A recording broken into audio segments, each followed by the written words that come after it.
which is FCRA Bill 2026, which stands for Foreign Contribution Regulation Act 2026.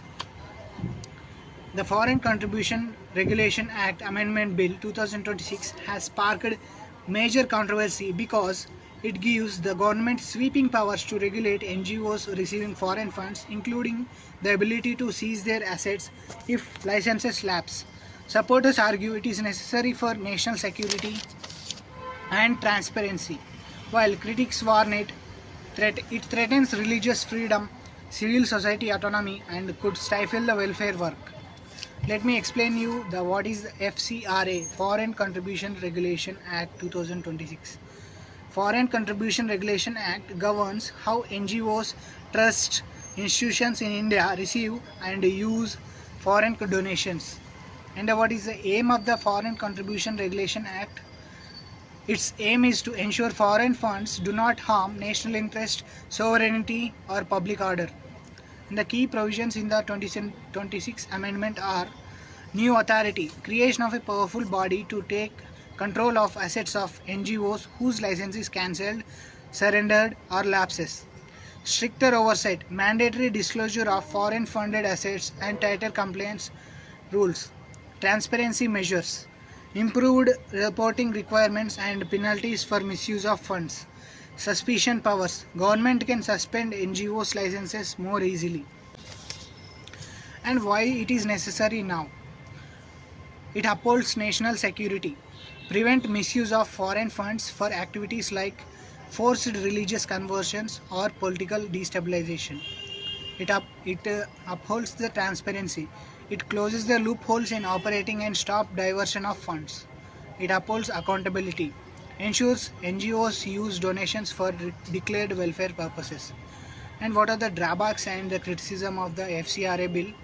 Civil society concerns that NGOs fear harassment and excessive control. And religious freedom, it affects religious freedom. Minority groups, example Catholic Union, argue it could restrict church-run institutions and faith-based charities.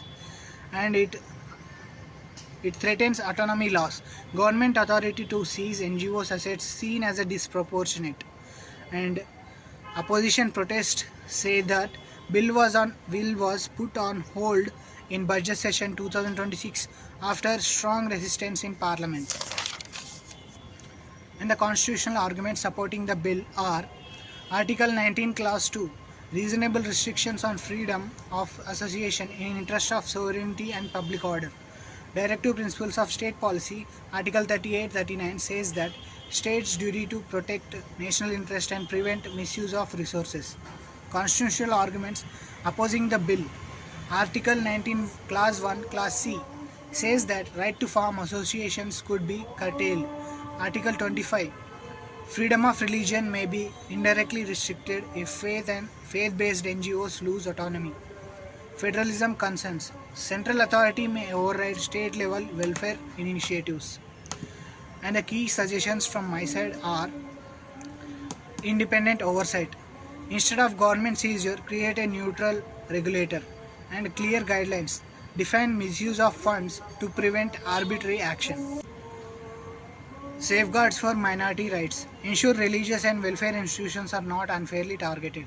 And gradual compliance, allow NGOs time to adapt to new reporting rules. If passed, it could reshape India's NGO sector and foreign international funding landscape.